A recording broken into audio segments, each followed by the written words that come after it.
if that's that air around loss, for people who are going through it, that's shit. And so for me, it's just about discussing emotions and talking about something that is horrendous. It's hard, don't get me wrong, but by showing that this can be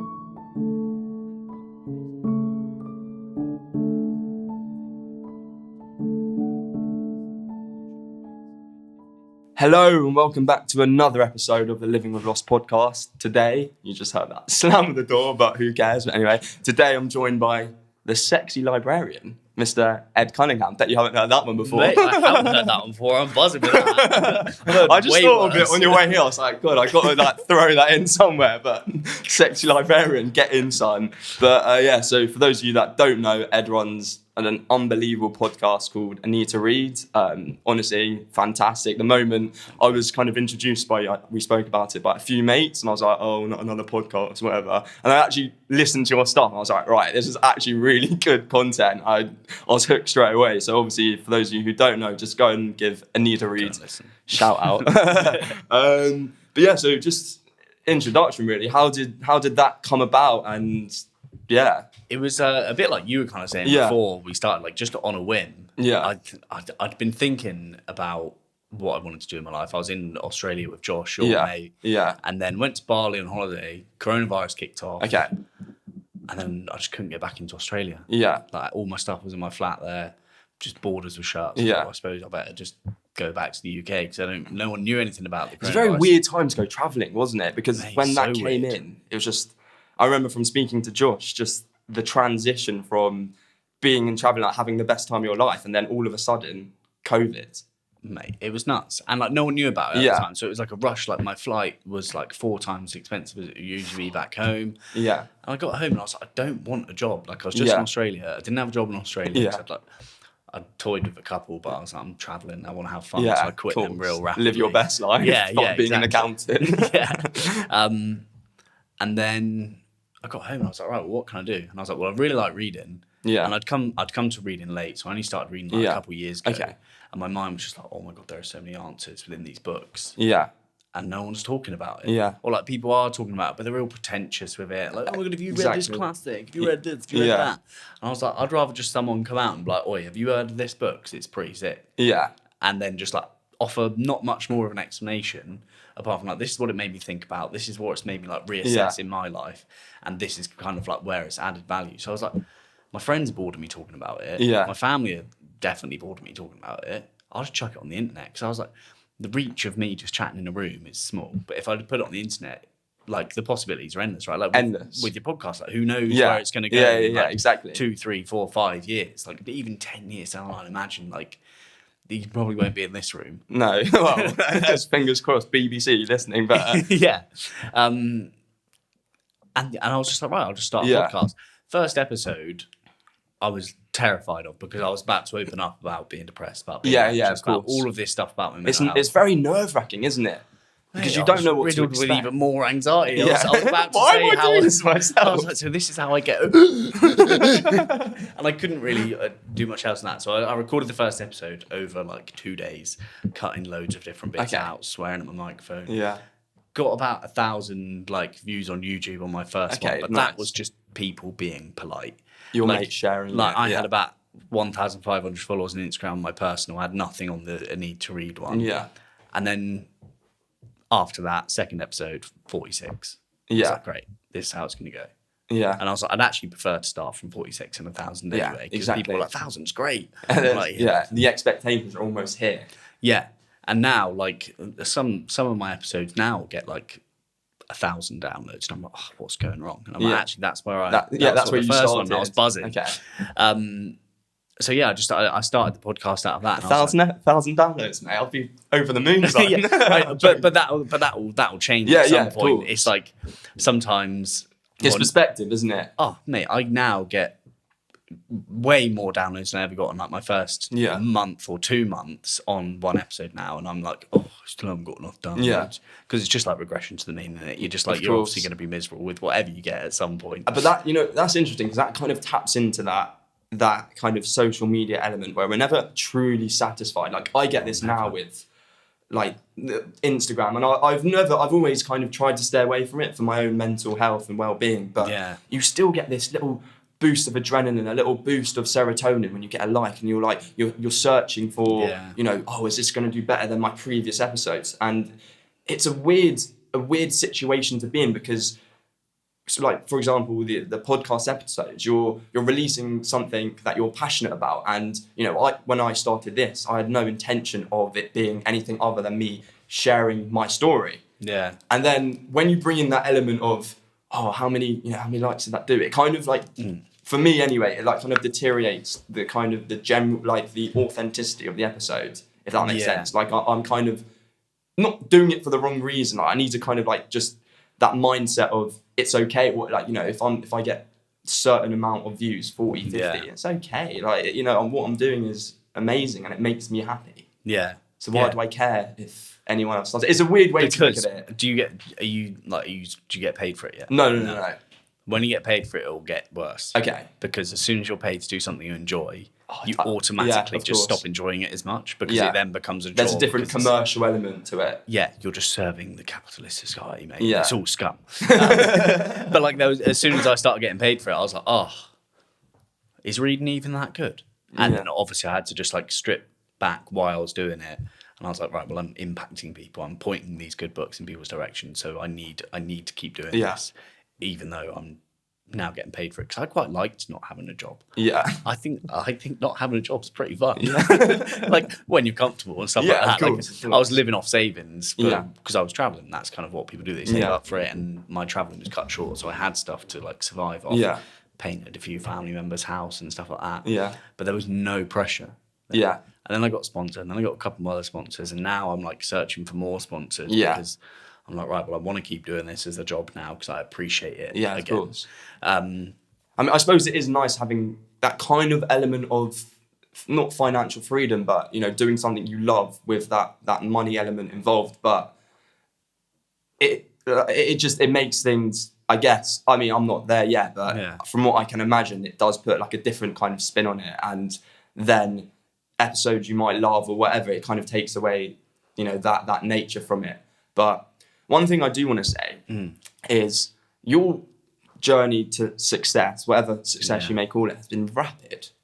Yeah, it's been pretty quick. As in, you started, you said in COVID lockdown almost. April the 5th, 2020, my first episode went out.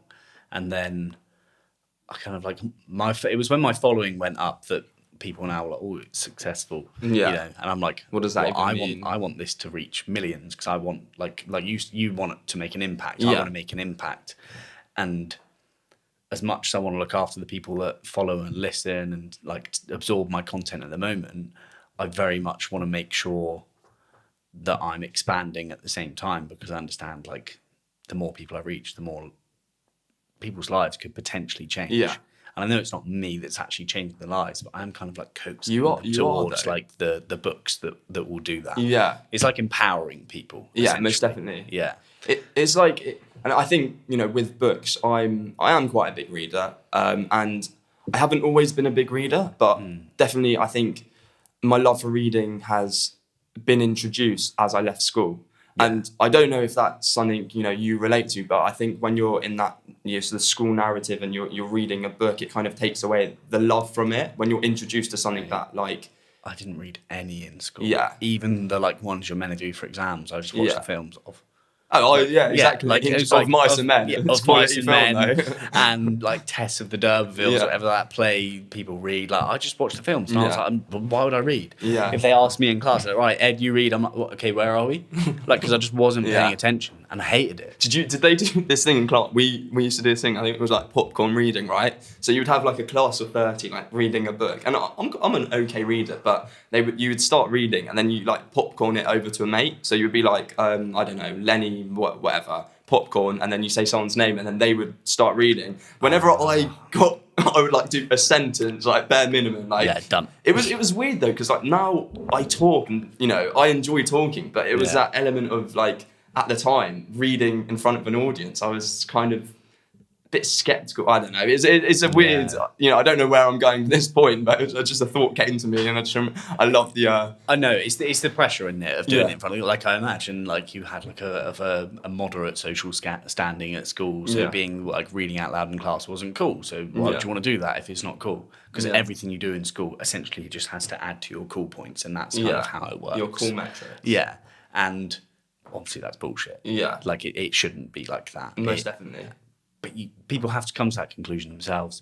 And like I'm realising that, like sometimes I speak to my cousins who are like 12, and I'm like, you start reading, they're like, why do I want to do that? And I'm like, yeah, fair enough. I'm almost like, just wait until you're like in your early 20s so you can discover it, but so you're excited by it even more. Yeah, you've got to kind of find it yourself. And when I read something I'm fascinated by, and from what I find anyway, sometimes if people aren't accepting, like if they don't want to accept that narrative, they kind of need to find it themselves. Like they need to get into, like you can't, for someone who isn't a reader to kind of introduce them to that world, it's quite a difficult situation to be in. Yeah. But what I do want to say though, so I find this incredibly hard, and I get really distracted very easily, and at certain situations, I'm reading 4 or 5 books at the same time. Yeah. It's not a healthy habit. And, I see something like, oh, I've got to finish that. But, like, that's like staring me in the face. Like, do I give that the attention at the time of day? Have you got ADHD? I do. Yeah, okay. Because I think I also have a bit of ADHD. My girlfriend's got ADHD. And some of most of the best people I know have got somewhere on the ADHD spectrum. And having 5 books on the go at the same time, I think for someone like myself or you, it's actually quite a healthy thing to do, because it varies it, and then it keeps it interesting. Yeah. Because if you're just reading one book, you read 3 pages, and your brain is like, you need to do something else it's now. Like creeping up on you. Yeah. At least then, like today, I've bought like 2 books with me. Okay. Because I read one on the way up, and then I'll read another one on the way back. Because I know that if I just sit down and I slog through one book on the way up and back, I'll just get bored. Yeah. And you have to be able to play to your strengths and your own weaknesses as well in life. So if you have that brain of like that excited brain, which you're lucky to have as well, because it will make you like more creative. It's allowed you to like do stuff like this, because I love how you keep looking at the camera. Yeah. That's my time to shine. Never get a camera. I'm out here, baby. It allows you to do stuff like this, and I think it makes you a little bit more outlandish in your creativity. You're like, you said you write poetry. Like I imagine having an ADHD brain for that's probably quite a good thing. Yeah, because it gives you that stuff that's a little bit rogue that other people won't be able to tap into. Yeah, I mean it's fun. I mean, I did not think the conversation was ever going to touch on it, but it is very interesting. And I think being in school, and the one thing is with ADHD, I know a lot more men do get diagnosed than women. I think it's more visible on a man, but from a school perspective, well, this is a school argument in general, but it's not tailored to every brain and mindset. No. And I think I saw pictures on Facebook.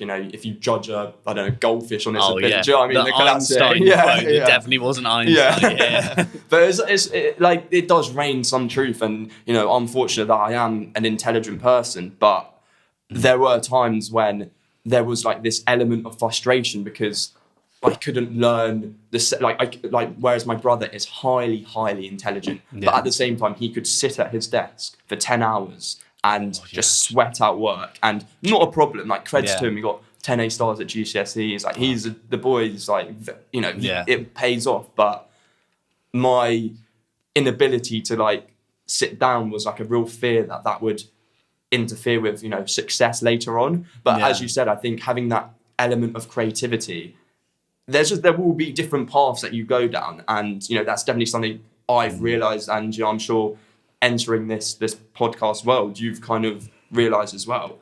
But it's amazing talking about books. Like I just think, sometimes I surprise myself, like especially if I'm a guest on a podcast. Like I'll start talking about it, and I'm like, shit, who's that guy? Like, he knows his stuff. I'm pretty intelligent. Because usually it's me like sat down interviewing someone else. So like I do the thing, I ask a question, and I shut up. And then I listen, I pick one bit out, and then I go back to it, and I never really have a chance to like really go into it. And when you record episodes on your own, have you ever done like a solo episode? No. They're like Well, they're just like creatively challenging. Okay. You just have to talk. It's more of a storyline, I suppose. Yeah, and like for me, because I'm talking about different bits of book, I kind of follow the chapters that I enjoy, and I'll pick out a few, and this is what I speak about, and I just talk for a while. But it doesn't allow me to like. No one's asking me a question that gets me passionate, that lights me up, makes me sit up and start talking. Like, hey, so this is how it is. So like, we're talking about like your inability to sit down and like read through a book. It's like willpower is a muscle. Yeah. And there's loads of research that backs that. So all you have to do is treat it as if you would like go into the gym or anything else where you want to see those like progressive gains. Yeah. So just like tiny bits of progressive overload. You might start off by just reading 5 minutes and then just put the book down. And the next day when you get to 5 minutes, when your brain is like, come on, let's go somewhere else. Let's go somewhere else. You just go, nah, I'm not. I'm going to sit down for 1 minute more. Yeah. And just slowly. Well, it's a muscle, isn't it? You've got to train your muscles. Yeah. So your willpower, your attention span, both of those can be worked on. Yeah. It's effort, isn't it? And like I always say that like no one's more annoyed than me that like hard things take effort and getting better and stuff like takes effort. Yeah. But if you can train your willpower and you can train your attention span, like be unstoppable, really. Yeah. And like, I'm working on it, but I still fall into the trap sometimes. Like I'll read 2 pages, I'm like, look, next. Yeah, of course. But do you find if you're reading a certain book that doesn't gain your interest, do you kind of shut off quite quickly, or is that what you're saying when you're working on that element of just persevering? And so it depends on what type of book. Yeah. If it's like a story book, a fiction book, if I get a third of the way in and I'm still not bothered, I'll just put it down. I won't pick it because like I don't want to waste my life reading books and not enjoy it. But if it's a non-fiction book and I'm reading it for a purpose to find the answer to something, if I'm bored by it, I'll just go to the index, see the chapters that interest me, and just flick through it. Because here's another thing going back to schools. Like schools ruin reading for people. Like take The Power of Now. There's loads of different chapters in there. Yeah. You might not need to read that whole book. No. You might just need to read like 2 or 3 chapters, and you can find those chapters by the title of the chapter. And you don't have to read the whole book. No one's marking you on it. As long as you take what you need from it, you can then put it down. There's loads of books like there's a book called The Motivation Myth that I loved recently. It was very similar to like Atomic Habits by James Clear, which everyone should read. And I just got the gist of it within like the first 3 chapters, and I'd come to the conclusions myself about what like the gist was. So I was like, cool, I'm kind of done with it. Yeah. And then I had to speak to the author of it, so I read the rest of it. But like no one's marking your reading. No one's making you finish it. No one's standing over your shoulder. You're not having to sit an exam. So like when you get the gist of it, when you've taken what you need and you can apply it to your life, just leave it. Move on to something else. Because there's so many books out there with so many different ideas. Yeah. So many different concepts. From. Yeah. Well, I think that's the thing as well. You have to kind of... It's all like a self-development journey. And, sometimes there will be different books that necessarily I don't agree with, but it's also nice to have like a different kind of perspective and really like open your mind and think. A lot of the working from Jordan Peterson, like he's quite an intense guy and a very intelligent man. But there are some things, controversial things he may say, and that I do question. But then you've got it's nice not being so narrow-minded and just thinking from life in just one perspective, because there are all these, there's so many books, so many different minds that went into writing all these books, and to really gain that kind of understanding, it like opens your mind, and that's definitely something I have found, and it's brilliant, and that's the one thing about reading that really kind of transforms your life. Do you find because I do try and do this, that you put the things you've gained from certain writings or certain authors to try and put that into your life? Like, are there things you learn that you kind of want to... Yeah, so that like it would be I'd be a perfect human if I implemented everything I'd ever read. Yeah. Because like I say, over the last couple of years I've read like 150 something books. Like, I've read 50 this year. Okay. So if I implemented... Is that a little flex as well? Come on. slap it on the CV. Yeah. Reading champion. Get a tattoo. Sexy librarian.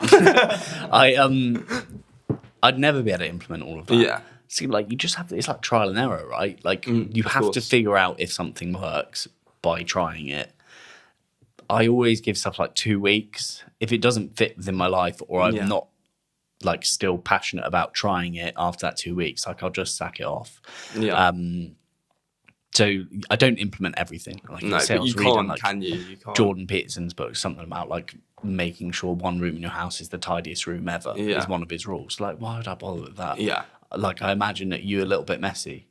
I am. Yeah. Look at you making all these judgments. Like, well, no, you're in my head, bro. I can instantly tell that we're quite similar. I mean, you should check my my book. Well, I wouldn't even call it a shelf. Like, it's just an absolute shambles of books just everywhere and terrible. But yes, I'm quite a messy person. My dad hates it, but yes, I'm a messy individual. Yeah, me too. I had to get my girlfriend to sort out my bookshelf, and everyone loved it because it was colour coded. And I was thinking, oh my god, if I set that up, I saw that. That's insane.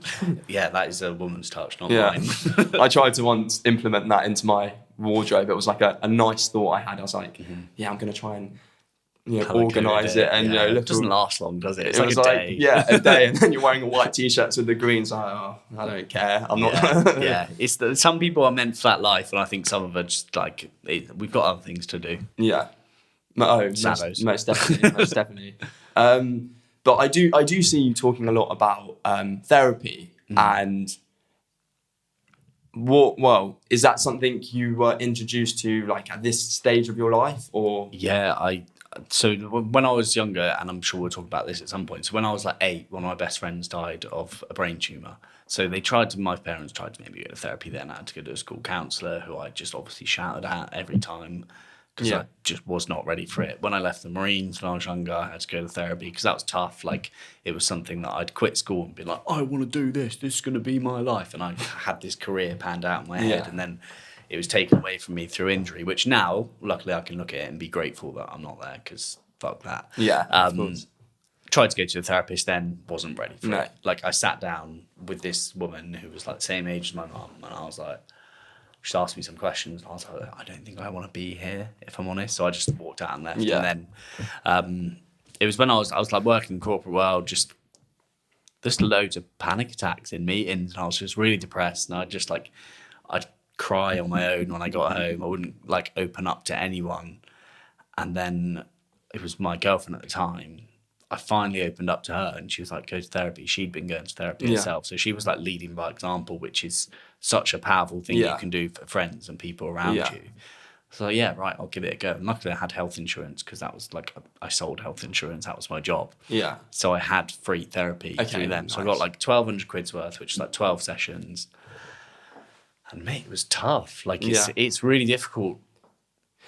It's weird because to a stranger, but it's also a lot easier opening up to a stranger because obviously like they're a professional. Yeah. So I started therapy in August 2019. Okay. And now I've been going pretty much weekly or bi-weekly ever since, and like I can't really imagine a stage in my life where I don't go. I tried to not go. Yeah. From sometime in June, I stopped going. And then within about 4 weeks, I was like, oh my God, I need it back so bad. Yeah. It's like, I just don't think I'm one of those people that can't have an outlet like that. Well, I think that's, you touched on just there, it's that outlet. And I know therapy, not everyone benefits from an element of therapy. And that's okay. If you find something that, if you find a path or you find things that, as long as it's not, substances and that's your coping mechanism. But therapy, it's so nice to have that outlet. And I think, the skills that I've learned, whether that is through reading, like I read a book years ago, I wish I remembered it, but it was this guy, this therapist or psychologist who wrote this book on just not mindset. It was like from it was called Thrive by Rob Kelly. I love how that just pops into your mind. It's weird when that happens. But it was like one of those books that kind of just put, in most therapists' office, they would have it there. And I was introduced to it, and I just kind of, I understood. I was like, how you can change your mindset and the thoughts, the negative thoughts and the anxiety you have. Like, it's not easy. Like, it's very easy to sit in your fear and your self-loathing, and it's easy because that's easy to change that mindset and really accept therapy or accept what you've read and try and implement that into your life. That's not an easy path to take, but it's a rewarding one once you find it, and having that element of therapy or being able to talk to someone. And I always describe it as just like, I have this cloud in my head, and when I talk about it, this cloud just kind of dissipates, and it's like, the cloud will never go away, but by talking about it, it's like someone else knows, like can understand and really, and it's weird. It's why I love doing this, because it's not therapy, but like it's that element of sitting down with sometimes a stranger who you've met over Instagram, and you might, I didn't know what to expect, but having that interaction and connection it's really meaningful. Yeah. Oh, mate. Like human connection is so important, and like you said something about substances back then. Yeah. A lot of addiction stems from a disconnection from like social values and, and like meaningful work, stuff like that. Yeah. So this is for like meaningful work for you. You may not be getting paid for it right now, but it's probably the thing that adds the most like meaning to your life. Yeah. A brilliant book, Lost Connections by Johan Hari. If you haven't read it, I definitely suggest it, because he's a brilliant writer. Like he tells a fantastic story, and his book Lost Connections is just like why you're depressed and like how to find hope. Yeah. And he just runs through 9 reasons why people are depressed. So it'd be that like disconnection from social values, disconnection from like a community, disconnection from meaningful work, trauma, all of these things he goes into. And then he gives you the antidote like in the second part of the book. And it's so good, because obviously most people are sedated nowadays. Okay. And there's no shame in medication for your mental health. And I'd want to say that straight away. Yeah, of course. But there are things that, like, I feel like that's kind of an easy route for doctors, not necessarily for the person taking it, because having to make that decision to put that first pill in your mouth, I never went on medication, but I bet it's really fucking difficult. Like, I've taken, and the one thing that I got put on medication at quite a young age, like 17, and like we will probably touch on this subject, but obviously my mum had cancer from a very young age, and when in like childhood, when you have such a traumatic thing to happen, it does kind of transcend your whole mindset, and it's not something you can, it needs to be addressed, but like as a young person, you just kind of, as a teenager, you don't look at it from, okay, I'm going to deal with this, and you just see pain and trauma, and you don't know why. And so it was, like you said, an easy route to kind of be put on, They can't say to you, hey, you should start journaling, you should start meditating, you need to go for a walk in nature, you need to do all of this stuff. That, like, at an adult, I think it's still something people have to come to that conclusion themselves. Because I know loads of people who have been on medication and it's worked really well for them. Yeah. But I also know some people that have just like gone on it and just forgotten that they need to do a lot of stuff to keep themselves. Well, do you know what it is? What I find, it's that element of like acceptance. You if someone doesn't want help and doesn't want to get better, and it's a silly thing to say, because surely as humans we all want to be not our best version of ourselves, but we all want to be feeling happy and enjoying life. But sometimes, and it's what I said before, it's easy to be down, because to change that mindset is and it's also like accepting that I'm not okay, and that is really hard to do, to accept there's a problem. Yeah, definitely. And there's something. So in the book, he starts off about telling a story about how when he was in like the Philippines, he ate this apple from a market which looked great on the outside, but was full of like pesticides, which made him really ill. He was rushed to hospital, and he was like vomiting loads, like just really coming out of both ends, not in a good way. And the doctor said something really interesting. He was like, don't medicate him. Yeah. Because like then we're just numbing the symptoms. We'll never be able to find what's wrong. And he was like, that's because he was on medication all his life. Yeah. And he was like, that's kind of how I feel like it's been. I've just been numbing a symptom for a while. Yeah. And it's a symptom of like disconnection. Yeah. So the more he's like connected to all of these things that he's written about, the better his mental health has come, because there's no numbing anymore. Yeah. And it like when stuff goes wrong, like when your ankle's broken and there's a pain in your ankle, the reason that you know your ankle's broken is because there's pain. Yeah. Like when you're depressed, you know that there's something wrong with your life because you're depressed. Yeah. So you like, and oh my God, it's hard to find out where the like missing pieces sometimes. Like, and sometimes it's really, really obvious. Yeah. But sometimes, like in my opinion, numbing it is maybe not the best thing. No.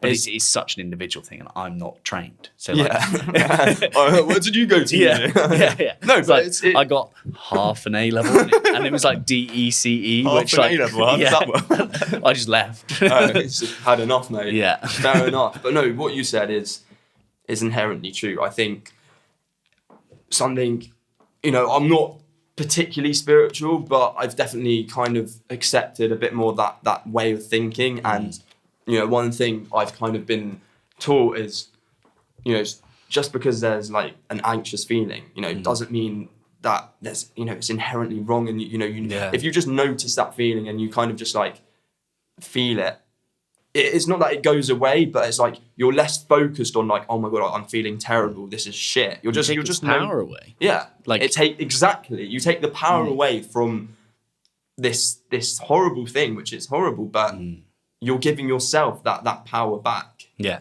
and like there's so I used to have I'd just try and predict the future. And I'd make up all these stories about how things were going to go, how people would speak about me, or like what someone would do behind my back. And one thing, this book called The Happiness Trap by Russ Harris, which is another book by a therapist based on like ACT therapy. Yeah. He's like, basically just change whatever you're imagining into a cartoon. Okay. So like my ex-bird cheated on me, and I couldn't get the image out of my head, even though I wasn't there. I didn't see it, but I was imagining it. Yeah. So I just changed it. In my head to like Shrek and Fiona. Oh, I love that. So whenever I think of it, I'm like, right, switch it, and then just Shrek would be like, I hate the fucking smile. Get in my swamp. Yeah. So the power was taken away from it, and I felt more empowered because I was like, oh, I'm in control of like how that looks in my head. So as irritating as it is that I have to do this, at least it takes a little bit of the power away. And even if that's like a self-deprecating thought, like maybe you have self-doubts about something, or like, for me, like I just felt a lot of shame about like how much I went out, or like how many drugs I did when I was younger. Yeah. As soon as like a thought came up into my head about that, I'd name the story, and it was the I'm a piece of shit story. Yeah. And then I'd just change that to like the tune of Happy Birthday. So it's like, I'm a real piece of shit. I'm a real piece of shit. And all of a sudden, it's lighter. I spoke about this before, but it's a brilliant coping mechanism to, if you can look at what you face and just kind of put that element of, okay, like this is what it is, but like, definitely some, with my situation, losing a parent, it's not funny. Like you can't, it's not something that most people would laugh about, but by kind of making it not a joke, but by putting these like slight things where you can look at like, I spoke about this before, but sometimes in situations when I'm with mates, like I would openly make like a joke, a dark joke, and like bring attention to my situation. And they might be uncomfortable, but I don't give a shit. Like that makes me feel, it's like my way of like, I guess, putting the power back into my own hands and dealing with it from like that mannerisms. If that makes sense. Yeah, for sure. I'm like, I've never lost anyone like as close to me as a parent, but like to be able to make a little joke about it, like if you joke about anything, it will make it a bit better. Like maybe there should be a grace period. In terms of like, you don't want to do it like the day after something has happened, because like maybe it's a bit too soon. But by the time like a few years have passed, like if it's mentioned and it's still upsetting you, like maybe try crack a joke about it. Of course. Like, and it doesn't have to be mean. It doesn't have to be personal. It could just be like, oh fucking hell, this has just happened, and now you do this to me, even if it's a really minor inconvenience from a friend. It's like if someone breaks up with someone. Let's say it's less traumatic. Someone's been broken up with, and then like say I've just been dumped and you're just like talking about a girlfriend. I'm like, oh mate, well that's just really selfish. Yeah. Talking about girlfriends Come on, when mate. you know that I haven't got one. Yeah. Like just making a joke, because everyone will feel a little bit lighter after it, because everyone will be like, oh, is that okay? Yeah, all right, that's okay. Exactly. And so this brings me to a story. And so I'm Jewish, and we have like this like shiva, it's called, like when someone passes, it's like 5 people come to the house, and you know, there's like the family that kind of sit in the row, and all the friends, mum's friends and family, and all my mates were like coming round, like saying, oh, I'm so sorry, like, oh, like all of this, and you're like just sitting there like, this is a bit shit. And one of my mates, like, he's an absolute joker. He like at the time we were kind of doing we were like doing student lettings, and we were like working with our landlord and like selling like kind of properties to other students. And he's come to me, he's like, yeah, we just bagged a bit of cash, mate, don't worry, I'll sort you out with a prosy. I was like this was at like this dark and like gloomy time when everyone was like, you know, oh, I'm so sorry, your mum was an amazing woman. And then he just brought in like this, like, everyone was like, what is he saying? Like, why is this guy like not here? Yeah, like now? Like, but it made, like, I just felt normal in that situation. And that's what you want, right? You want that element of like normalization. And obviously I want to bring, you know, back the loss that you experienced as a young guy, and well, not a young guy, a child. Yeah. And, you know, mum was first ill for me at 8, but losing someone at 8, what does that do to you? I just, like, I didn't understand it at all. Like, I've now, like, I've spoken to my parents about what, like, how they felt at the time, and I didn't speak to them about that until I was 23. Yeah. So from when I was 8 until I was 23, I didn't speak about it at all. There'll be certain songs that are, like, by Coldplay that I just couldn't listen to. Okay. Because I'd once listened, like... Yeah. Me and the guy got in trouble because, well, his name was Jack. I want to take his name away from him. Got in trouble because he was going, like, he had a brain tumor. Like, he was going through chemo. He was 8 years old. He had like all of these bags full of shit on him, and we went and played on scooters and got in so much trouble because it was apparently really dangerous. Yeah. And then we were just sat in the car listening to Coldplay. So for years I just couldn't listen to him. I'd just cry. But my mum and dad sent me off to stay with my grandma in the week that, like, they kind of knew that he was going to pass. And then I got back, and my sister had come back, and they just told me. And I remember getting the news, and my sister had just bought me this like chocolate thing from Switzerland where she'd been on this like school exchange, and I just felt sick. I was looking at us, and I never want anything to do good ever again. Yeah. And I didn't speak to anyone for like 2 weeks. As soon as I went to school, like some little twat at school was like, I'm glad your friend died of cancer. So I hit him with like one of those trays that you have. Like, I just turned into, good on like, him. Yeah. They put one of those like little asterisks next to my name. I hope like you one got of those suspended, mate. It's like, this kid has anger issues. and there was like a few occasions where in school the word cancer would come up. And it was just like my cue to just hit someone with something. Yeah. Like I'd hit someone with a chair once because he just kept saying cancer, cancer, cancer, and I was like, shut up, or I'm going to hit you with a chair, and he just didn't listen, so I just did. Yeah. But I didn't process it. No. I remember. But how can you at that age? Like, it's like it's one of the things about cancer that it doesn't give respect to anyone's age. Who you know, if you could be a baby or an 8-year-old, but to live with, you know, and obviously living with that, and it was fucking hard, like coming home and you know, I can imagine you were the only, well, you know, your class, you know, related to this guy, but what were you like, how did your parents handle you at that time? I don't know. Yeah. And I've had a conversation with them since, and like my mum broke down. She was like, how do you prepare to tell your son that your best friend's dead? Yeah. Like, there's no book on that. There is no like set of rules of how you do that. And especially back then, like, so when I was there, it was like 2004. For like, the internet was not as full as it is now. Like, I'm sure now you'd be able to find articles and stuff, but back then there was nothing. But like the biggest thing it did for me is like, it just desensitized me to death. Of like, my aunt died, and I was like, right, well, she's not my best mate. So, like, wow. And then like various people died, and I was just like, if someone's cat died and they're upset about it, when I was younger, I was like, it's pathetic. Yeah, grow up. Try and like someone that you actually know, like not a cat. And it's weird because, I mean, like, the worst thing that's ever happened to you is the worst thing that's ever happened to you for people. And sometimes a cat dying would be really traumatic for people. Regardless of whatever you think of it, they feel the pain that they feel.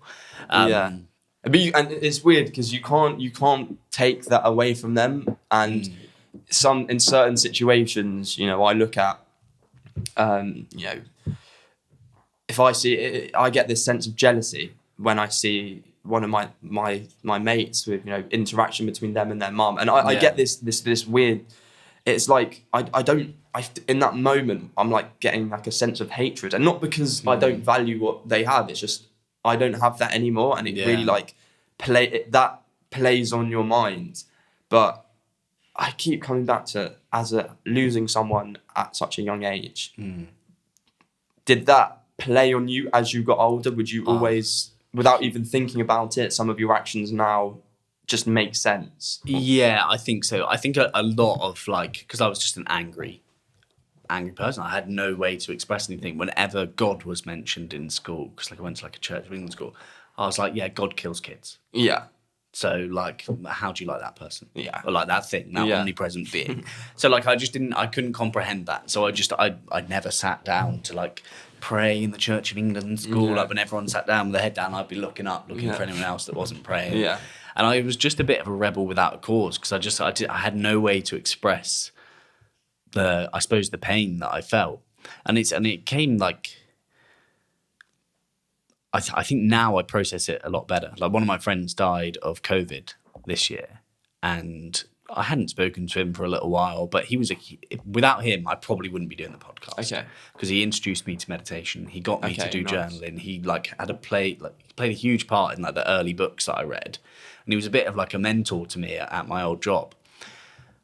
And I got the news and I was like, right, well, I'm not going to not process this. Yeah. So I turned off my phone. I just sat there, played some music with my journal, and I just wrote everything that I feel that he like impacted in my life. And I was like, and I didn't ever tell him. Yeah. And I think that's a really hard thing to deal with. And I think there's a lot of like remorse surrounds grief. Because someone dies, and you didn't tell them how you felt about them. Yeah. You didn't tell them enough, but you'd be fucking exhausted if you tried to tell everyone that you loved, how much you loved them all the time, or what an impact they had in their life. So it's just coming to terms with that, which may take however long it takes. Yeah, who knows? For me, I felt like I processed that relatively quickly in like 2 or 3 days. But if it was like, if my mum was to pass away, like that would be so different, because it would be like way closer in my circle. Yeah. And that stuff can play on your mind. Yeah.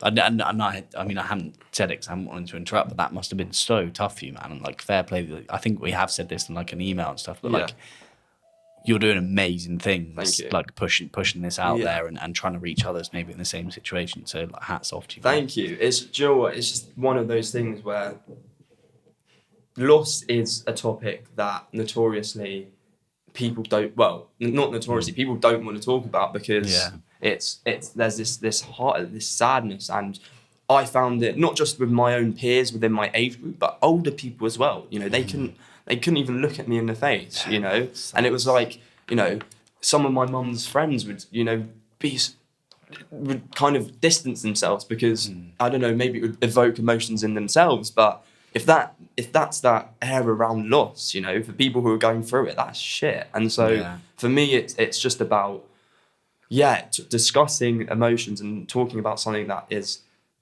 horrendous is hard. Don't get me wrong, but by showing that this can be something that, and you know, the amazing thing about the work that I've done is, one thing I do advocate is, you should always, you know, if your mate or someone has lost someone, just ask them, like, tell me about your mum, or tell me about your friend. Yeah. And do you know how much a smile that puts on my face when someone just says, like, tell me about your mum? Because it's like recognizing, you know, one of the things she said when she passed was like, don't let anyone forget me.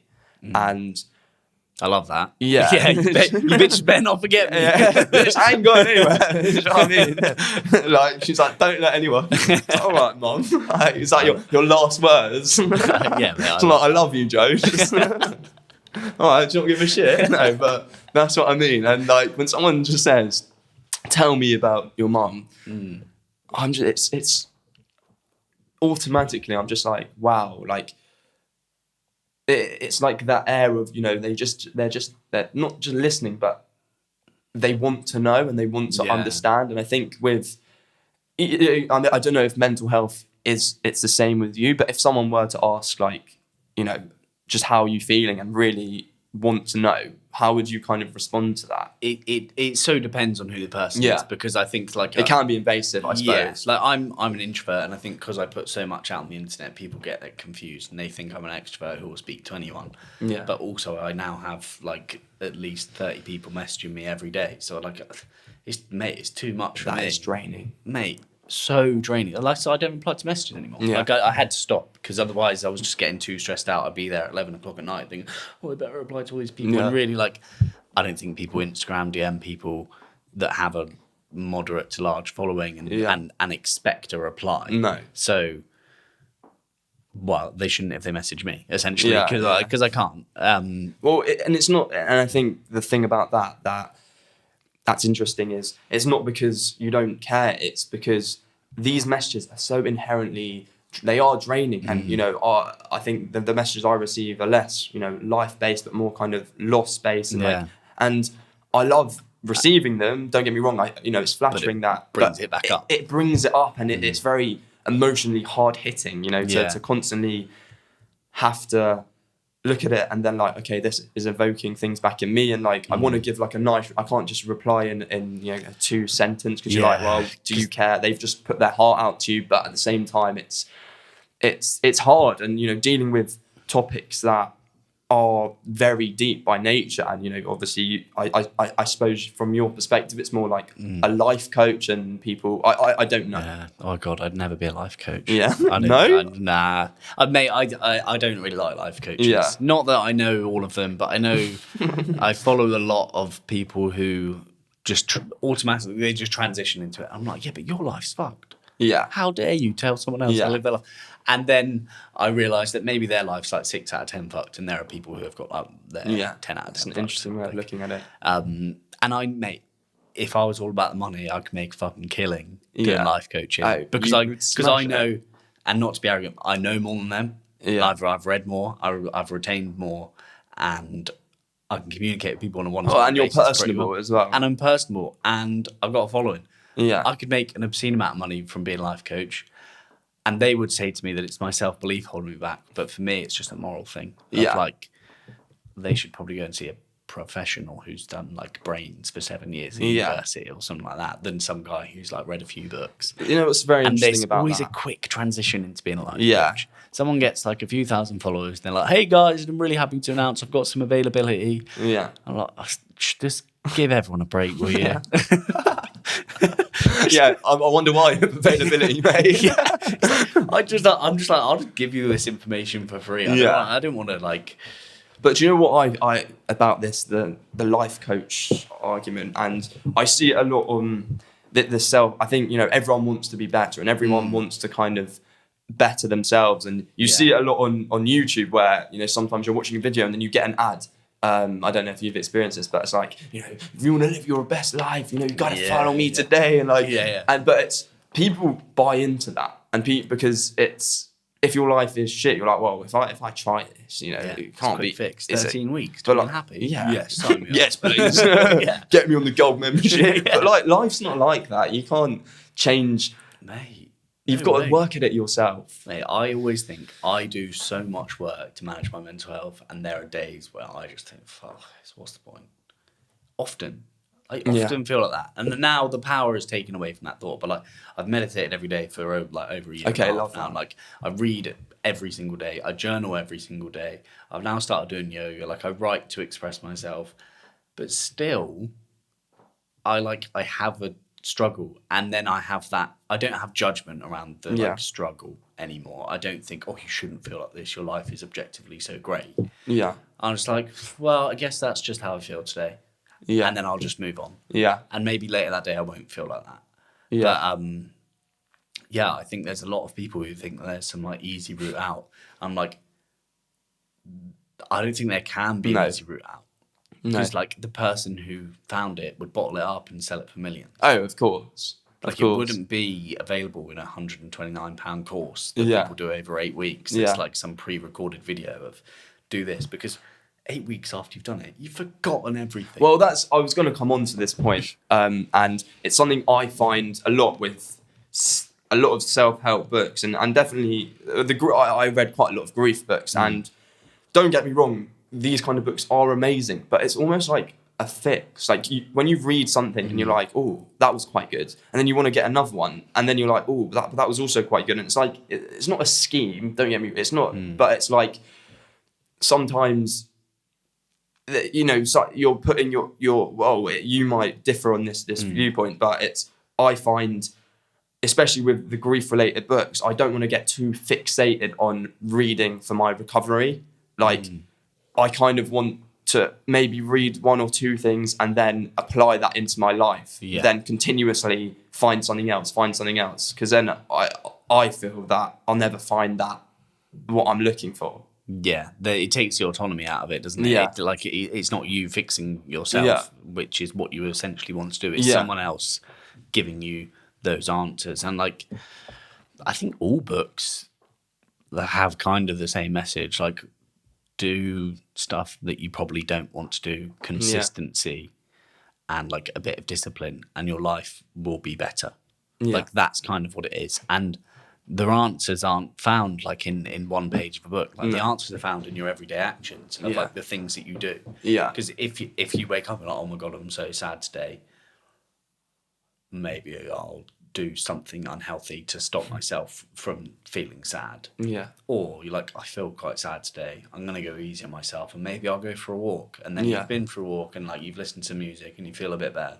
And everyone's different, right? We're all made up of billions of cells that all have like 6 foot of DNA in them each, which I found out the other day. And I was like, this is wait, what? mental. 6 foot of DNA? Yeah, in like each cell that we have. So how can we ever think that there's a one quick fix to like grief? Like, you lose your mum, someone else loses their cat, I lose a friend. How's there going to be something that fixes our pain for each different person? I actually spoke to an author who'd written a book on grief before, but the recording, like, what was her name? Megan Devine. I think it's on the table. It's okay that you're not okay or something.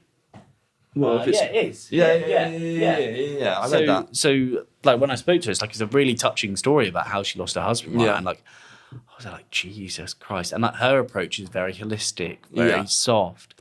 But there will be people that won't be able to respond to that. Of course. Like, there are going to be blokes down a pub who would never respond to that stuff. And they would, like, their ears would be closed as soon as you start talking about it. So they might need a bit more of a pragmatic approach. Like, when you feel like X, you have to do this.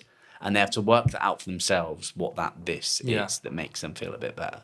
But yeah, I was gutted because I thought that was going to be such a good episode.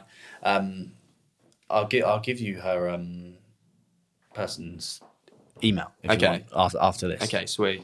But yeah, I also noticed you read, was it Option B? Yes. Oh my God, what a book. Cheryl Sandberg. Yeah. That's a very sick book. She isn't and she's someone who has every right to be a life coach. Like, you're CFO of Facebook or Chief Operating Officer. COO of Facebook. Like, I'm going to listen to what you have to say, because, you know, you've reached a level in life where your morals can be applied to you're not some bloke off Instagram who, you know, I don't know, whatever. But it's just like me being like, hey guys, I felt a little bit depressed at work once and I had a few panic attacks, then I went to therapy. Do you want to know how I did it? It's like I'd rather say that my therapist helped me more than I helped myself. Like, that woman has fucking saved my life. Yeah. And I know that, like, I did it, but I can't tell anyone what the secret is, and that's why I just tell everyone, just read as many books as possible. And I'm not reading books to fix anything, and I never really was. I was reading books just to become a better person. I think that's kind of the route to a happy life, is just being a good person. It's in your actions. It's what you give to others. So what do you think being a happy person means? Oh, what a question. I think being a happy person is impossible. Yeah.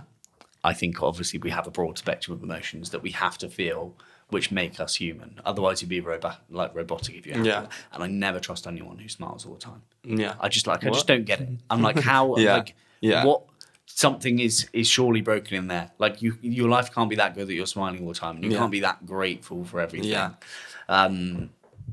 So I don't know how to answer it actually. Like I was going to fumble for an answer there. But like for me, being happy is a fleeting state that I'm kind of like chasing after, but I sometimes just have to stop chasing and just sit with the opposite of it. Well, and I think it's about acceptance.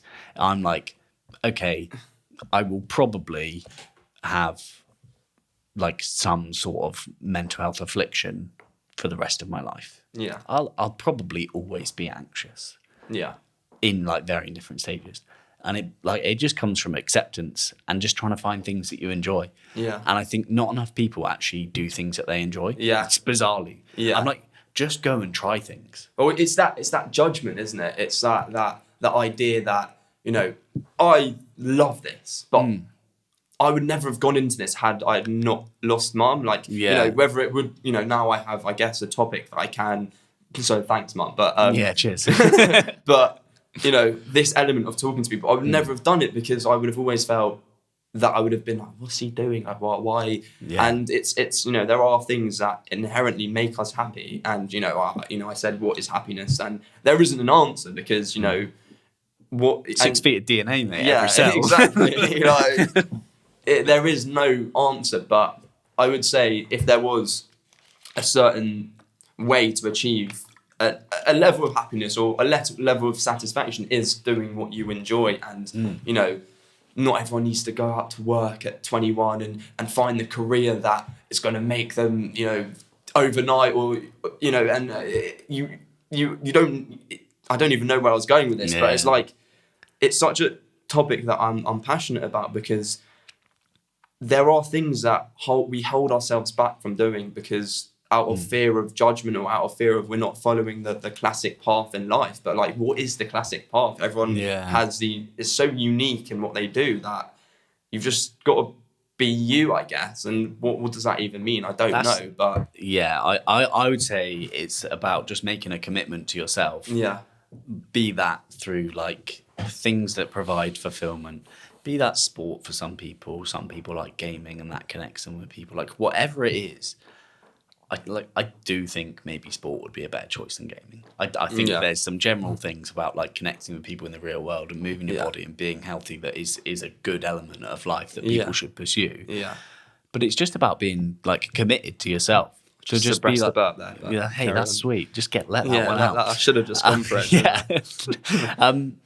Just making a commitment. Like I feel so much better in myself that I know that I'm working towards something that is just like a better version of me. So that like I'm under no illusion like what I do today will not affect my life tomorrow, but in a year's time the stuff that I did today will make an impact. So me sitting down and meditating in the morning, like sometimes it calms me down, sometimes it actually makes me anxious because I can't handle what thoughts are in my head, but I'll sit there anyway.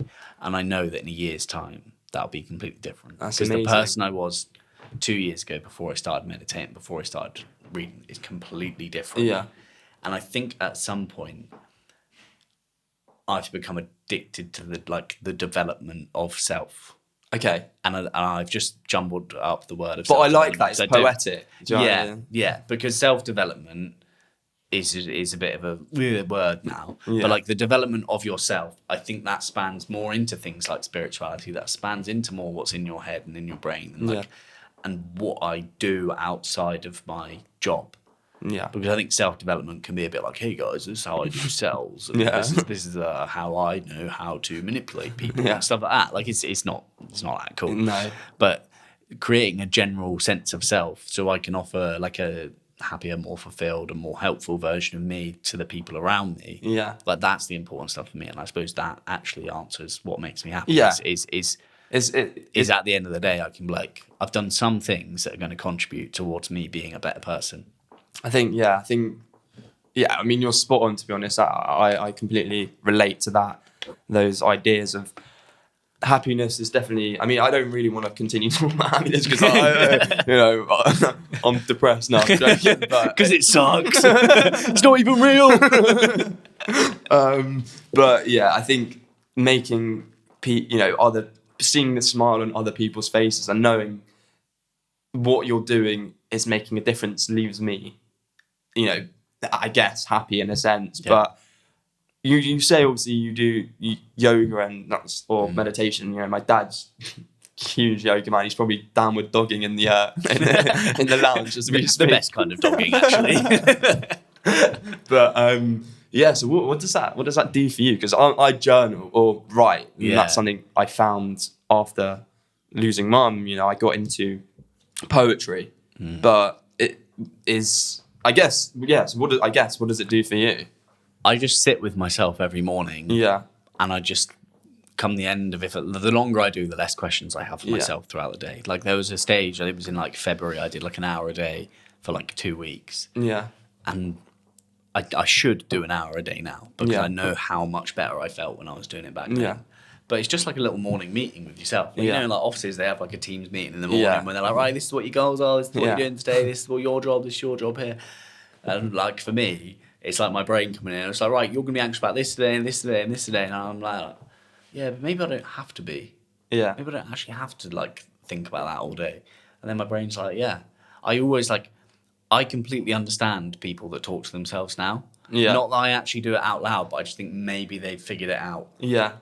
Because how good is it for you writing? Because who are you writing for? Yeah.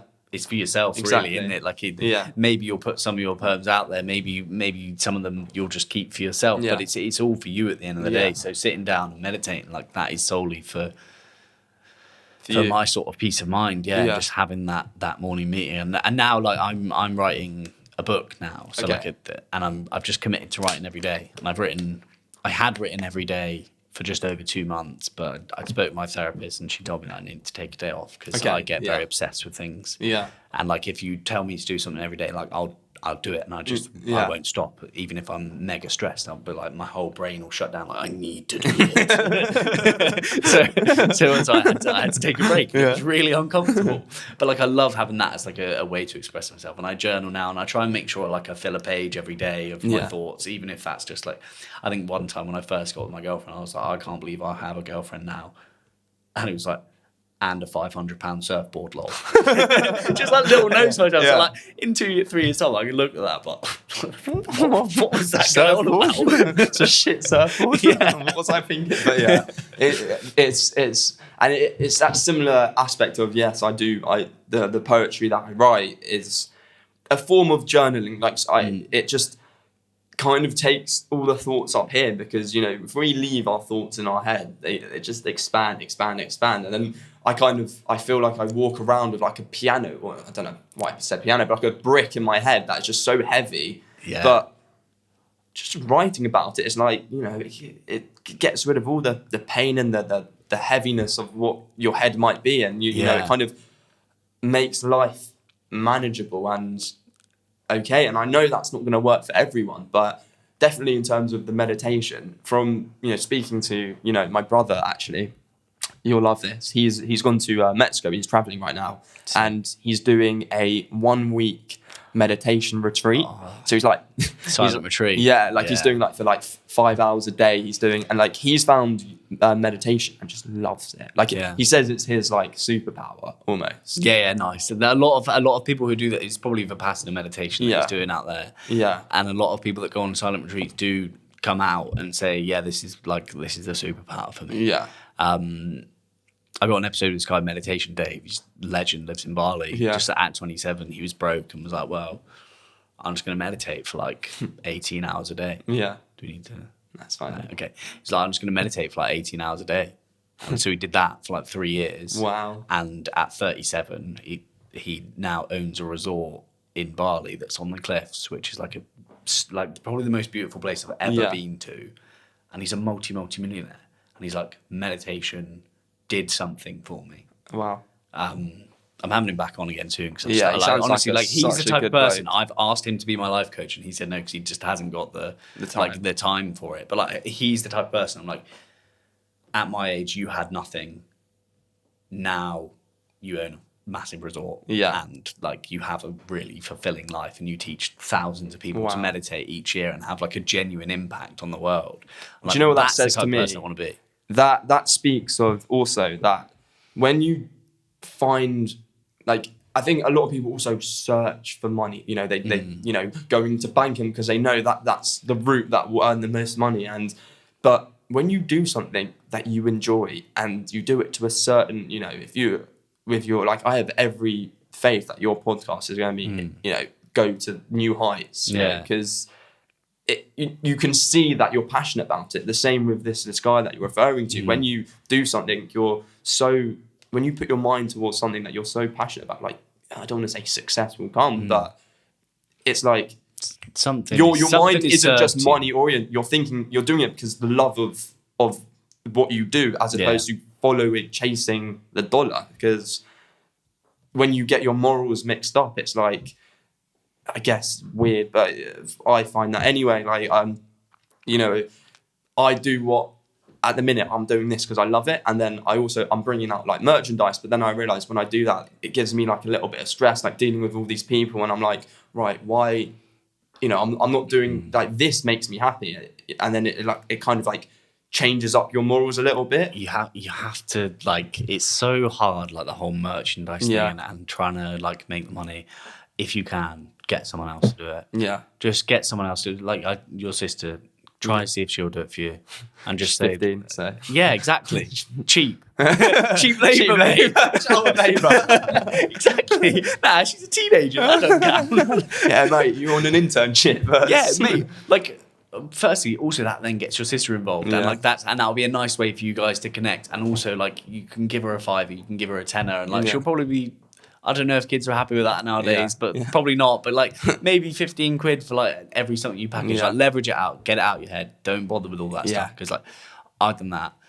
Anyone orders anything off me, merchandise, by the way, like, I just don't send it for like 2 weeks. I'll just forget. Yeah. And I just have to always. I'm constantly writing out, sorry, it's late, on little like post-it codes and like giving them extra free stuff because I can't be bothered with it. Yeah. And also the merchandise that I've like bought out, none of it's been successful. Yeah. Because I'm not bothered by it. Yeah. And I'm not putting any thought into it. Not, I have, like, your interest lies. Do you know what I mean? I make something on Canva and then I get it made. And it's just, I don't put any thought into it because I've got that stupid like ADHD brain that's like, well, if I can do it in 10 minutes, I might as well. Yeah. Honestly, mate, this has been an unbelievable episode. Like, I've really enjoyed sitting here with you today. I mean, I know you're a big podcast man. Like, you've got, I searched up YouTube last night. I was like, Ed Cunningham, just to give myself a little bit of pre-match prep, just see what you're about. And I saw loads of different episodes you're on, so it was nice to obviously sit with you today. But I would like to end on one note. And what would you say to someone who's like hesitant about getting into reading? What advice would you give them? But what's the worst that could happen? Has anyone ever said that reading's bad for you? Yeah. Because I 100%, no one has. There are so many books that are really easy to read. Yeah. And like, you can get like a 150-page book and it might take you a while to get through it. But if you just have an open mind and just kind of respect yourself a bit and be like, cool, I sit down here for 3 hours, my life is potentially better at the end of it. Yeah. Or it gives me something that will make my life better in 6 months. So I'd just say, just read a book. Just do it. Like, what's your little slogan you had? Read by example. Yeah. Or like, read books and don't be a piece of shit. There's a couple of them out there. He's got a few. I always change. But yeah, mate, thank you so much for having me on. It's been a pleasure. Unbelievable setup as well. Cheers, mate. Everyone should know it's actually quite a little OP setup. But yeah. Thank you, and we call that a little wrap. So I just want you to find your truth and stick to it. I know you'll be okay. I know it. From the bottom of my heart, I know it. I love you, Papa.